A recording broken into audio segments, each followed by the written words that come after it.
Arthur, Jelani, thank you so much for being on the show today. How are you guys doing? Good. Doing Thanks, good. man. Appreciate you How are having you us doing? on. Yeah, I appreciate you guys making the time. I wanted to start by asking that age-old networking question. I wanted to give you guys the opportunity to introduce yourselves to our listeners and our members. So please tell us a bit about who you are and what you do. So Arthur, why don't we start with you? Sure. I'm Arthur Mironchuk. I'm with the Beck Group. I'm Director of Client Services. My background's been in architecture and construction, and then working with developers. I'm about to hit 1 year with the Beck Group at the end of this month. So it's just been a lot of fun being part of a design build firm with architecture and construction. And Yeah. Jelani? Yeah, my name is Jelani Rainey. I'm with Southerland Page. I'm an engineering, I'm an electrical engineer by background, and I have been with Page for 6 years now, not including my interning period, but yeah, it's a joy. Me and Arthur get to partner up outside of work, being in the same industry. So it's fun to see this all kind of come together in a project like this.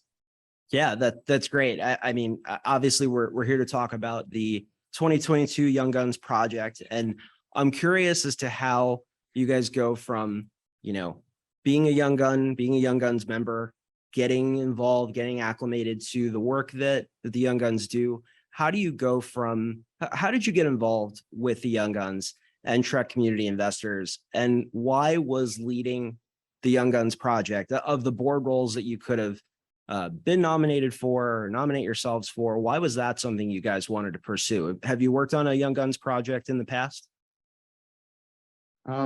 So I'll go ahead and lead off here. So I worked on last year's Young Guns Community Investment Project with the crew there. And leading up to that point, that was the first one I had done. I just joined Trek, and that interest came from really reaching out to leadership in my own firm and expressing the desire to be more involved with the community that I'm a part of outside of work, and finding ways to use the gifts and talents and abilities that our firm offers. And they've empowered through just developing my own career to be able to use in a capacity that I really enjoy. And so kind of being able to tie in that outside of work, inside of work dynamic parts of my life, Trek provided a great opportunity to do that. And that's through the community investment projects that we do here with the Young Guns. Yeah, and to kind of just piggyback off of Jelani, I've been a member kind of on and off throughout my career with Trek, and so really just going from a member to, I joined the Breakfast Club years ago. Still friends with some of those guys and gals that I met in that group. To then just being on a sponsorship type of level with helping bring on sponsors to Trek events. Really very similar to what Jelani just talked about. I really wanted to now impact the community in a way that, again, I can use my skill set of my architecture background, the company I'm with from the construction side, but then also just make a change. Me and Jelani talked about this, that no matter how small the project is, you're still going to impact the community, and you can impact the individual that is going to be using that building or job site or whatever we're working on. So I knew that joining this role, that'd give us an opportunity to impact maybe one person or a whole group of people. And so yeah, that was kind of the exciting part. That's great. Yeah, that's certainly something that, from year to year, I've noticed has been a constant with the Young Guns project in particular, Young Guns and ALC, is that, yeah, we're trying to help people. We have the skills and opportunity to do it. And let's just jump right in. So the project was first announced at Casino Night earlier this year. It's our premier fundraising event for the Young Guns project and for our young professionals in particular. It's the biggest networking event that we do for them. It was also a return to the Casino Night format. Last year we held our last Casino Night prior to the start of the pandemic in 2019, or rather in early 2020. Oh man, how do I forget the last couple of years? And then in 2021, we tried something different with the Night at the Levee concert.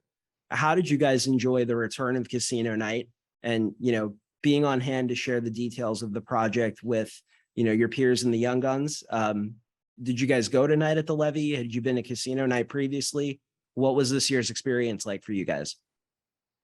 I mean, I'll jump in because I've gone to, gosh, so many casino nights years prior to 2019, and that was a great event to just run into friends that are working for different companies within the industry, and so it was just always a great opportunity for us all to reconnect and have a good time. And unfortunately, I did not go to the night at the Levee, but still, it was exciting just to hear the difference of people that went to the night of the Levee to this year's casino night, and just, gosh, the energy and just people being excited about being back together at an event of that size, and just having fun to share the project that we were going to pursue as a Young Guns group. And so, honestly, it felt like it got people excited about why they were there and to hear about where this funds would go. And so, I know it was kind of loud in there, but I think still it got people excited because, gosh, what did we have? About 50 people on our kickoff call that were interested wow. in volunteering or hearing about the project. And so I think a big part of it was just people that were at casino night. That's amazing. Yeah. Did you have a similar experience, Jelani? Actually, no, this is my first casino night and first Young Guns just event of this nature. So I didn't do a night of the Levee either prior. And so for me, the big draw was that there's so many people, so many young professionals in our field that are so passionate and are willing to pursue their passions and make relationships with others along the way. And you get to do that, and it expresses itself in projects like this or many of the other branches that Young Guns falls under. And then you get to see it all kind of come together. You can see people sharing community and just have a good time. And it's fun because the competitive aspect of company to company is really gone. And you just get to look across the table from people, whether it's a poker table or dining table, whatever it may be. And you just get to kind of enjoy what you're doing. And so that was special. And how can it not be fun to play a little blackjack and have some pizza to end the night? Exactly. Oh, absolutely. Exactly.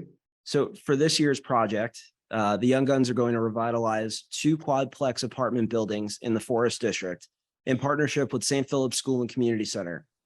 Why do you think, as a core committee, because the core committee votes on the project itself, right? What was it about this project that stood out to you guys? Why was it ultimately selected? Yeah, I can go ahead and I'll let you jump in. So this project came about through, it wasn't so much a weeding out, but it was a seeing how much previous years had impacted the community and how great it would be to replicate this model, that kind of a model year in, year out, where you are able to take a property that one of these foundations owns, add value to it without adding value to someone's pay, like their bill. And you get to see them, you get to engage with the community, you get to hear from them. And it's like buying a gift for a kid, but instead of giving it to the kid, you give it to their parents to give to the kid. Sure. You get to be completely hands off. You just get to empower that community through the gift that you have. And so that's what the opportunity kind of gave, and us to be able to bring value to these quadplexes in that nature and continue the partnership with St. Philip's. It seemed like a great opportunity to do. Yeah, and I'd just add to that even being at this year's last year's project that just did the ribbon cutting, it was fun to hear some of the residents come up and give their kind of side of the story of how much impact they felt just landscape and refreshing their community, their area, and just how happy they were and how prideful they were of their space now, and how much they wanted to now upkeep that space. That it just felt like we wanted to continue that, to what Jelani was saying. It's just kind of like hey, let's just keep that year on, year out for that area, at least for our year that we wanted to do a project, and hopefully now continue a domino effect for that district. You know, the forest districts, there's just so much change that's happening in a good way that we wanted to be a part of that, and hopefully continue that domino effect and help those residents feel that sense of community, not just at the one property that we did last year as a group, but now it's like, hey, we're going in deeper, and we're going to keep trying to help that area. So that was kind of a big push for us.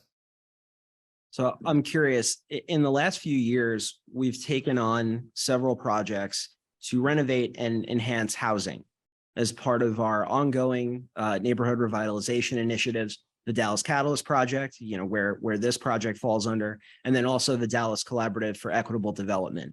You guys had noted that in June, we cut the ribbon on last year's project, which was another apartment complex renovation with St. Philip's.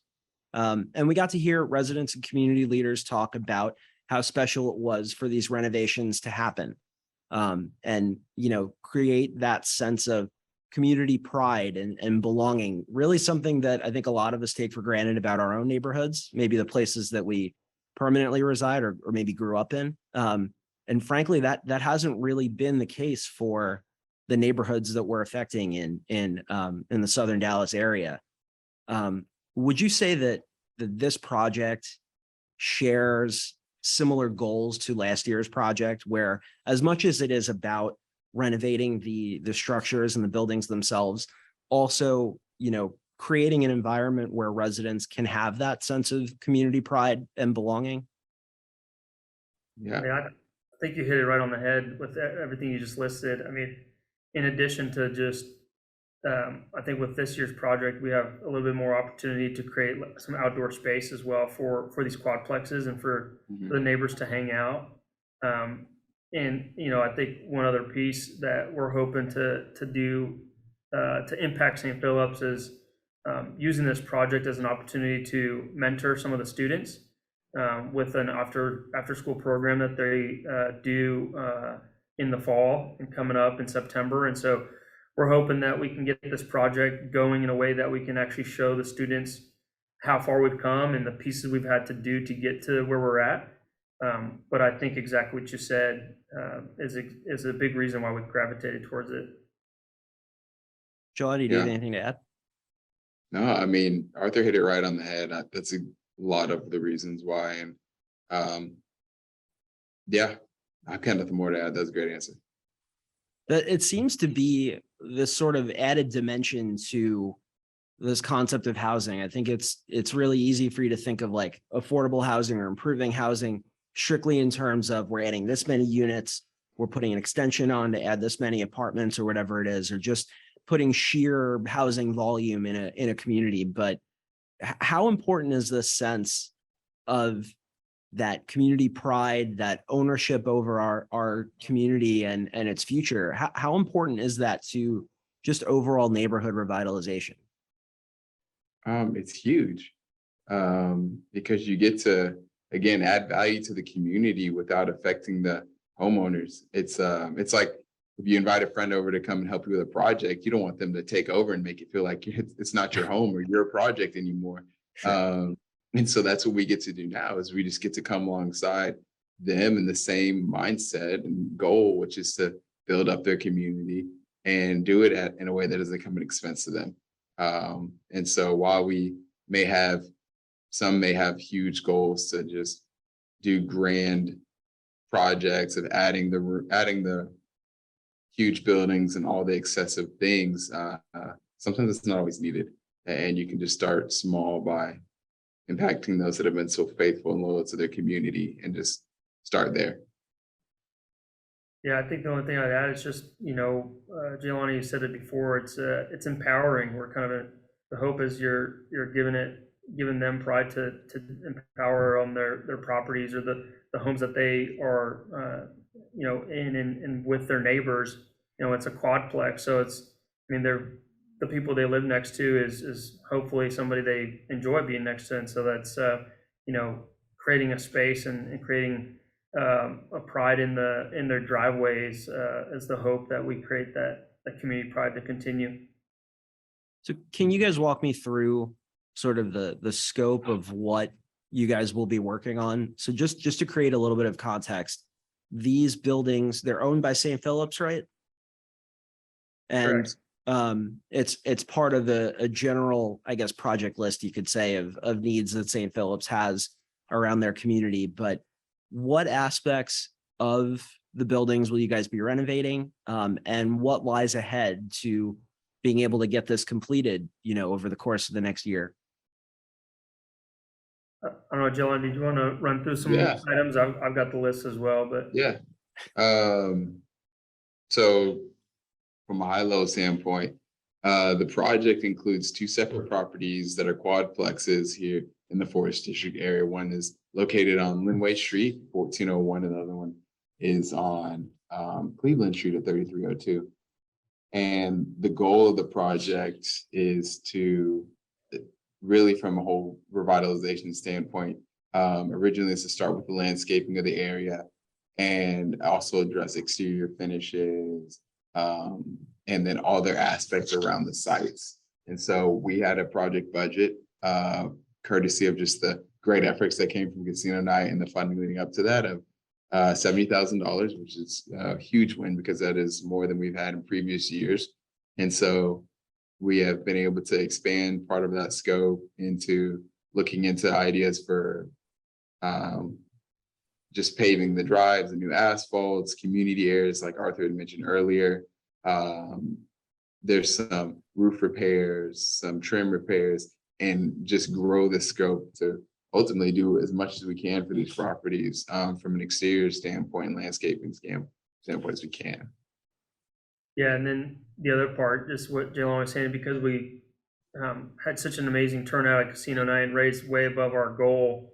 It allows us to really focus on pieces I think they didn't even think about after we walked the site. We talked to one of their maintenance guys that takes care of the property, and he lives there, and they've got some, when it rains, and we haven't seen rain, so it's hard to see the issues without seeing the rain come down. But we're looking at potentially extending some gutters that are causing some water to come down and ruining some trim, and so things we can do to avoid ongoing maintenance issues, and then potentially I think Jelani mentioned it, the exterior paint. One of the residents came out on our recent walk, and we just kind of threw out them on the spot, said, hey, what would be the biggest thing you'd want to see change? And they were saying, hey, give us some color on this building. I think they were tired of the brown and tan. So excited to just refresh paint. It's just crazy how much that can even impact such a small piece of the property. So yeah, there's just little things now that we're going to be looking at to enhance the property beyond just the list that St. Philip's gave us that they would like us to do. So some exciting things. Yeah, and then to tag along to that, with the project, there is another aspect of this with the relationship with St. Philip's that Arthur had mentioned at the very beginning, and this opportunity to engage in a mentorship role with some of the students at the St. Philip's School. So the project, that would be a lasting relationship beyond the probably project timeline and throughout the school year, and give those that are on the project team the opportunity to present what they do for a living, different parts of commercial real estate and building, and just along with the project, and give these kids an exposure to career paths that they may not have seen before. And so we're excited about that, and just opportunity to then build from the bottom up in this community. So That's awesome. That's so great. I wasn't aware of that. So that's incredible. I'm glad you guys are able to do that. For the kids and for St. Philip's. As far as the work itself, are there any challenges? I know the project is kicked off, and I know you guys have done a couple of other site visits. Are there any challenges to getting this work done that you think might present themselves over the course of the next year? enjoy it all. Oh no, I think the biggest thing is it's a blessing and a curse almost. We've got so much, we raised so much money but now it's a little bit of pressure on Jelani and I to make sure we use the best use of those funds and make sure we accomplish everything that they ask for. So I think that's kind of something we see as a challenge. But again, it's an amazing challenge.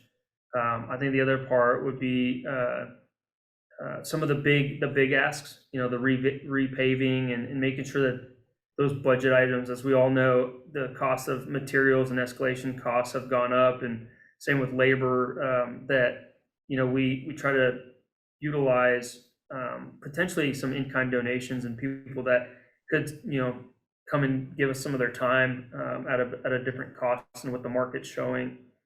Those are definitely challenges I see, and Jelani, you probably have a few others that we've come across. Yeah, no, I think that's exactly what the big challenge is now, is just figuring out what we want to do. So. And I know you guys have mentioned a kickoff call that had a lot of member interest. I'm sure that there will be opportunities for folks to get involved. Are there any that you want to share now, or is there anything that is coming up? As far as set dates, we haven't nailed that out. We have ongoing with our team, but there will be opportunities to help clean up the site that'll be coming in the near future. And then obviously the engagement with the students throughout the year. That's going to be opportunities for those in the project to volunteer, and for others that want to hop in on that, we'll be able to have those days. And we were just notified not too long ago, just the level of excitement from management within the community, that they were saying, hey, once you get on site, we're going to provide food for you guys. So there's a level of excitement, not only within the team and TREC, but also within the community, for people to just start getting boots on the ground. So, yeah. Yeah, and I think I would just add to that is, if, people are more than welcome to reach out to Jelani or I. We're always looking to grow our team. What we did is we created a bi-weekly call, almost just checking in with people. And so we're always, grateful if people want to join in on those calls and want to be added to that. Because in those calls, we'll probably hit a lot of those dates and deadlines that you're talking about. When's the next, meet up on site? When's the cleanup? When's the, we're going to probably do some landscape, brush cut. But then, definitely the big part is the more people we can get involved for the mentorship opportunity, which is amazing part about TREC, is just we're all in the same industry, but each person has a different type of role. I'm just teaching the kids that it doesn't have to be you don't have to be an engineer, you don't have to be an architect. I mean, there's so many amazing roles that are required to fill in the real estate community. And so I think if people want to even get involved in that piece, would be awesome. So why don't we do this? Yeah. Why don't we, can we put maybe your contact info in the show notes to this episode? And if folks want to reach out, they can email you. You bet. Absolutely. Okay. Awesome. Absolutely. Yeah, let's do that. I'm curious, how has your work with the Young Guns and TREC community investors and this partnership with St. Philip's, how has that shaped your view of serving the Dallas community, of networking, of that community service aspect, of the neighborhood revitalization stuff? How have you guys been affected by all of this work that you guys are doing? I'm going to say it has put to reality this hope that there is a way to help strengthen our community and not displace the community. That a lot of people, we hear, like, a lot of people say, like, that's the goal, that's what we want to do.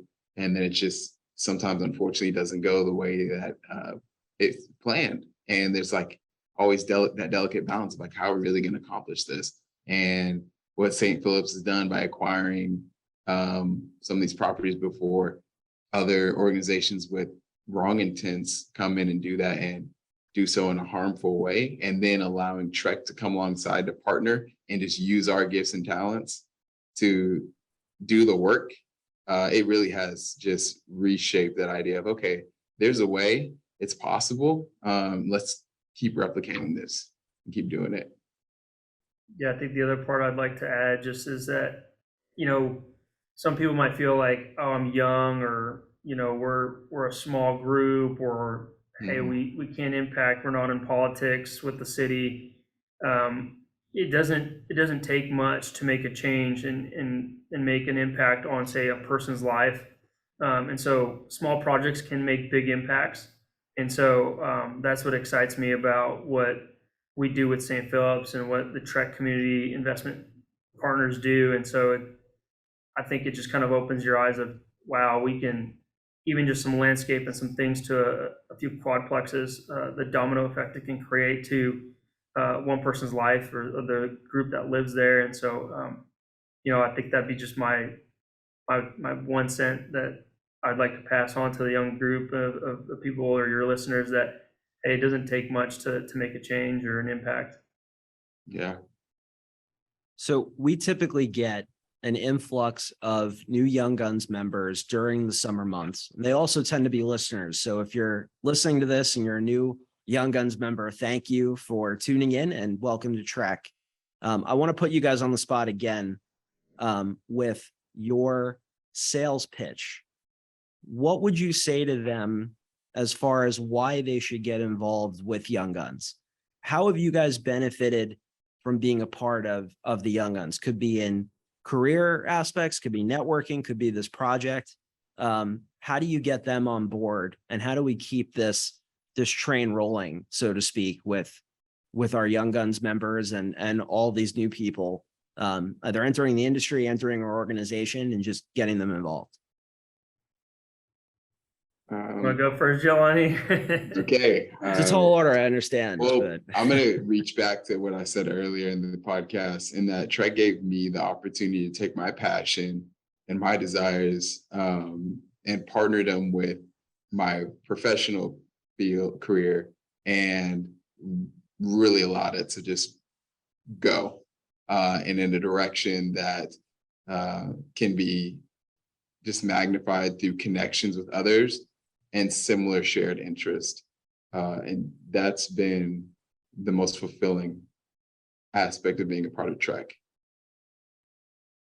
Yeah, I think to add on to that, I just say that, like I said, I've been on and off for years with TREC, and created long-lasting friendships. And I mean, Jelani and I, sitting as co-chairs, has created a lifelong friendship and just amazing connection, even just in the first few months. And so I have friends that I met through TREC, like I mentioned, through Breakfast Club, and beyond the networking and beyond the opportunities that TREC provides, you create these friendships, even though we're in an industry that we're technically competing against each other on some projects, but at the same time, it's a small industry where we have opportunities to work together and learn from each other. And so TREC creates that opportunity for us to get together and bounce ideas off each other and challenge each other. And I mean, the events that they put on, beyond, say, casino nights, the speaker series, the opportunities to get into leadership roles and leadership courses with ALC, and just it goes beyond just the networking. And I think that'd be my sales pitch. Yeah, so much growth. Yeah, it's interesting that you mentioned these lifelong friendships. We get that kind of story at every level of membership, and folks that have been a part of TREC for decades at this point. We'll hear stories about ALC classes from the 90s, and they just had another happy hour and they all showed up. Like, it's really interesting to see how these relationships persevere as the years progress. I'm also curious, were you guys, when you guys first joined TREC, did you funnel in through Young Guns, or was there another aspect of the work that we do that you gravitated toward first? Was it always Young Guns? For me, it was. For me, it was kind of I moved to the city. I moved here from Seattle in 2012, and so for me, it was just an opportunity to meet people. Sure. I didn't know anybody in the city, and so being to a new city, kind of like, hey, where can I get involved, and where can I meet people? And so it was just an easy step for that. And so it was definitely a piece that going to the happy hours that they put on, and just opportunities to meet locals who have been a part of Dallas, and started to show me around. And so it was kind of an easy group for me to join. Yeah. Likewise, it's always been Young Guns for me. So that started when I expressed interest through my just leadership at our firm, and we had somebody that was on the ALC committee, and that just exposed me to Trek. And I started on Young Guns and the Breakfast Clubs, and then the community investment projects, and now I'm here. Cool. Awesome. I've got a few more icebreaker type questions for you guys, if you'll indulge me. Okay. A career in commercial real estate often grants you access to exclusive vantage points of our city, especially the more you're on site, the more you're working on all sorts of, we have the skyline right outside our window here, and it goes up and it goes out. So I'm curious, what is your favorite view of Dallas? Could be in any neighborhood, could be any part of our city. What is your favorite view of the city and why? Ooh, man, that's a tough one. Arthur, you look like you have an answer. I'm actually kind of going through a few, but I mean, I can jump right in because when I moved here 10 years ago, it was a beautiful skyline already, but man, has it changed in 10 years. And I had the opportunity, a big reason why I moved to Dallas. I had a project, the UT Southwest Hospital. And so, starting with that project over there, leading into some of the projects that I got to work with a developer in Uptown. And I mean, we got to design 20, 30-story buildings that added to the skyline. And so, I love that view of being just right outside of Uptown, and looking back at Uptown and seeing Dallas, downtown Dallas, as the backdrop. It's just an unbelievable view of seeing what 10 years can do to a city, and just the opportunities that this industry's opened up for me, from just being a part of those projects, but then also just giving back to the community and doing things that have hopefully helped and impact beyond just the skyline. I can't tell you how many times I've heard, oh man, I can't believe how much this place has changed in the last decade. I haven't been here quite a decade yet. I've been here since 2015. And when I first moved here, I moved out to the Plano, Frisco area. And that was all I heard when I first got here. It was like 10 years ago, there was nothing here. You have all of these, you have the shops at Legacy and Legacy West and all those developments. Man, there wasn't anything out here back then. It was, we'd see armadillos passing by on the not even a paved road yet. So it's funny, like, yeah, it really has. I mean, even in the time that I've been here, you can really see the changes as new development goes up, and our industry, being as fortunate as it's been in the last decade. There's been certainly a lot of new development in Dallas in particular. Jelani, what about you? What is your favorite view of the city? Yeah. So Arthur allowed me a little bit more time to think, but I tried to give you a couple of minutes too with my answer. Right, you did. It helped. So my favorite view is actually just outside of downtown, looking back in. And so the church that I go to is at an old middle school in South Dallas, where me and my wife now live. The old Pro C. Anderson, and we took our wedding photos on the roof. And from the roof, you can see downtown's skyline, but you can also see the entire neighborhood and community before you get there. And so you see the houses, you see the trees, and you see bits of the community. And I think just seeing that in one shot has got to be it's definitely my favorite view of Dallas, because it engulfs so much. Yeah, I'm sure it's a breathtaking view. Yeah, it's awesome.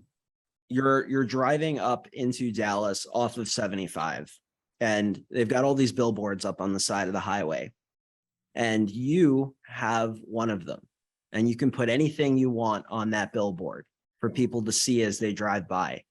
what would you put on that billboard? What would it say, and why would you put it there? I think Jelani needs to go first this time. Oh man.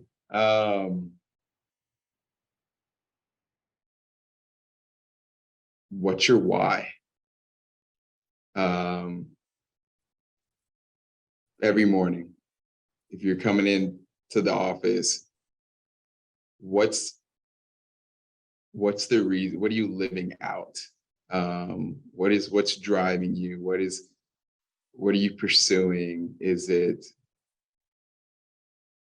a career? Is it to support a family? Is it to just be faithful? Is it like, ask yourself each day? Because I think that's a reminder we need to step into our workday with, this reminder ourselves, hey, what is our why? And oftentimes we forget that, and we kind of get into this mundane routine of clock in, clock out, clock in, clock out, and we just need to be reminded of why we're showing up. Yeah, absolutely. And certainly having that reminder, I've heard that advice before, and I've heard it in terms of have it written down somewhere you're going to see it every morning, so that you can go and take a look at it, and you don't have to work hard to find it. You don't have to scramble or be concerned that it's going to get, thrown out in the trash or something. It's right there. You'll see it every day. It's in a point where, or it's positioned in a way that you're going to be able to, like I said, see it every morning and remind yourself on a daily basis of that. Yeah. So Arthur, how about you? Gosh, I mean, that was a really good one, Jelani, but I'd probably say even just simple, be authentic to you. I think sometimes we try to put on an image of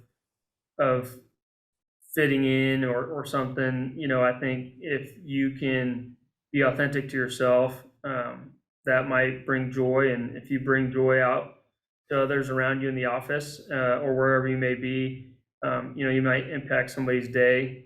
So I think if you just remind yourself that, it almost piggybacks off what Jelani's quote would be, but I think just looking back at yourself and just being true to yourself can give you an opportunity to impact somebody. Yeah, those are great pieces of advice there. Certainly messages you would want everybody to be able to see. It's good advice. Thank you guys for that. If a friend was visiting Dallas for the first time, they haven't been here before, they don't know, the cool neighborhoods or the best, restaurants and bars and stuff. What would you show them? Where would you take them? What would you guys go do? Where would you take them to eat?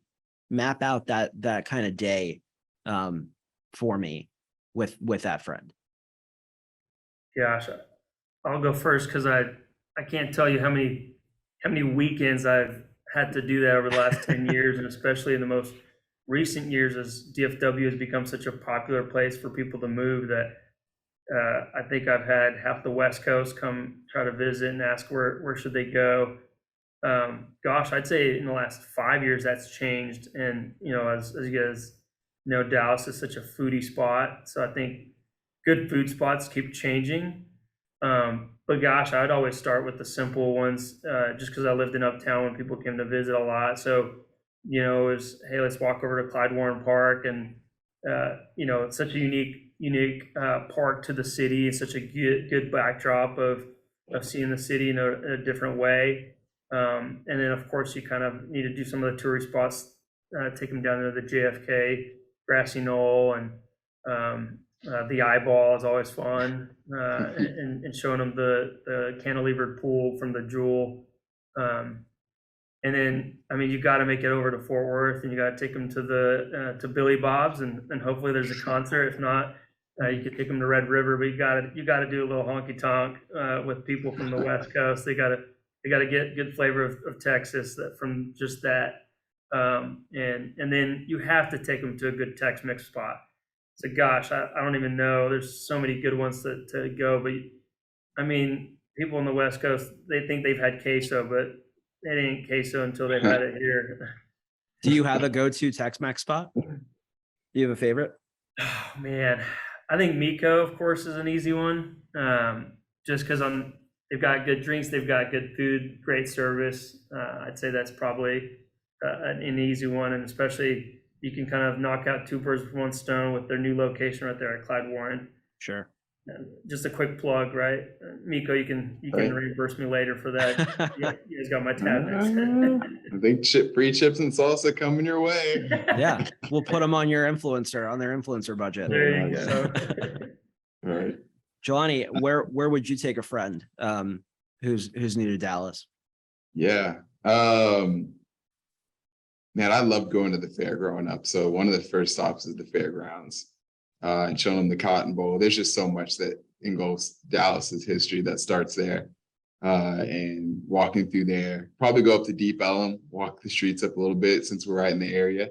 Yeah. Take him I'm going to go the barbecue route. Okay. There you go. Because he went Tex-Mex and I go barbecue. And so you have to stop by and get a taste of quite a few. I could name drop if I'm really going for plates, and but there's just so many different great barbecue places throughout Dallas. I'll put you on the spot then. If you're going to Deep Ellum, are you taking your friends to Pecan Lodge or Terry Black's? Terry Black's. Or somewhere else? Terry Black's. Terry Black's. Sorry if I hesitated. No, that's probably one of the top three for me in the Dallas-Fort Worth area. The other one is quite farther north, up in McKinney. So Hutchins, if you ever get the chance. Oh, sure. Yeah. I can confirm both those spots are really good. I grew up on Hutchins as a kid. Jelani makes his friends wear sweatpants when they come in, apparently. Pretty much. Yep, sweatpants, and get your sweat rags out because you get the meat sweats too. Oh man. I mean anything else on the big day out? Oh man, there's so much to do. I know, like he had a lot of them. Bishop Arts is another good one. I forgot about that. Yeah, Bishop Arts is there. Man, you can go to Trinity Grove, you walk the bridge. Over there, a lot of good food out there too. Yeah, right over there is great food. I mean, great food all up and down. Yeah, the area. Yeah, this and get a glimpse of like shopping in Dallas. Some of these malls out here, whether it's North Park or if you want to really go far up north, you can go into the Shops Legacy. But it's hard to just nail down one quick thing. Yeah. Arthur hit a lot of the great spots. I'd probably do a lot of the same ones, Clyde Warren, all of those. Yeah, those are all great answers. This was a question that our chair, Kim Butler, had asked during a board meeting, and we went around the room, and we must have had, I would say, probably 30 people in the room for this meeting, and everyone had a different answer. Like everybody, there's really so much that you could do out here and take a Dallas newbie too. So guys, I appreciate your time. I've got one more question for you. TREC's slogan, it's build the city you've imagined. And I think of it, I've always thought of it as a challenge to our members to leave a positive, lasting mark on our city, whether it be on literally shaping the skyline through, your everyday work in the real estate industry, or in some of the work that we do, either through influencing public policy, getting involved in our community investment initiatives, or our leadership development programs and preparing future generations of real estate professionals and executives. What does that slogan mean for you guys, either in your career or within your involvement with TREC? What kind of impact, when all is said and done on your real estate careers, what kind of impact do you guys hope to leave? Has that been something you thought about? I can jump in first. 100%. My family immigrated from Ukraine in 1990, and I was just 1 year old. And so growing up, thinking about just what America stands for and what you can, chase your dream. And so the commercial real estate industry has really allowed me to get into that, building the dream. I always thought I started in architecture due to Lincoln Logs, if people remember that. And so just being a part of a city that I feel like Dallas is a new city, my hope is to impact just one young immigrant or a kid from a family or a community that doesn't feel like they might have much opportunities, that you get involved with things like Trek or ask somebody to be a mentor, because there's great opportunities for them to take on challenges and learn from somebody that's been in the industry. And so my hope is that maybe someday somebody can come to me and ask for something that a lesson learned that I may have had over the years in this industry. And so I think it's tough for me to just answer it as just like a skyline question or how do I build the city differently? But it's creating opportunities for the next generation, because each generation has amazing ideas and amazing ways to change the skyline and change the industry. And so my hope is that a little part of what I've learned from somebody else that I've been mentored by, I can pass along and add another little nugget to it to hopefully impact the next generation. Yeah. Jelani, how about you? Yeah. We do have a beautiful city, but when I read, how do I want to build the city? I imagine I want to make the city beautiful for everyone. And that's not just from a physical standpoint, but I want it to be a beautiful experience to be a part of the city, to living in Dallas. That starts with projects like the ones we get to work on, where you get to build up the moral of your city, not just from the construction standpoint, but you get to build up all the residents and start in small ways and just build on that. Take building blocks, start and just one project at a time, one effort at a time, change one heart here and there to want to see everyone want better for our city. And so I think our city is going to continue to grow and develop from a skyscraper and a building standpoint, because we are just fortunate enough to have that kind of economy. But I really would like for it to just be beautiful for everyone.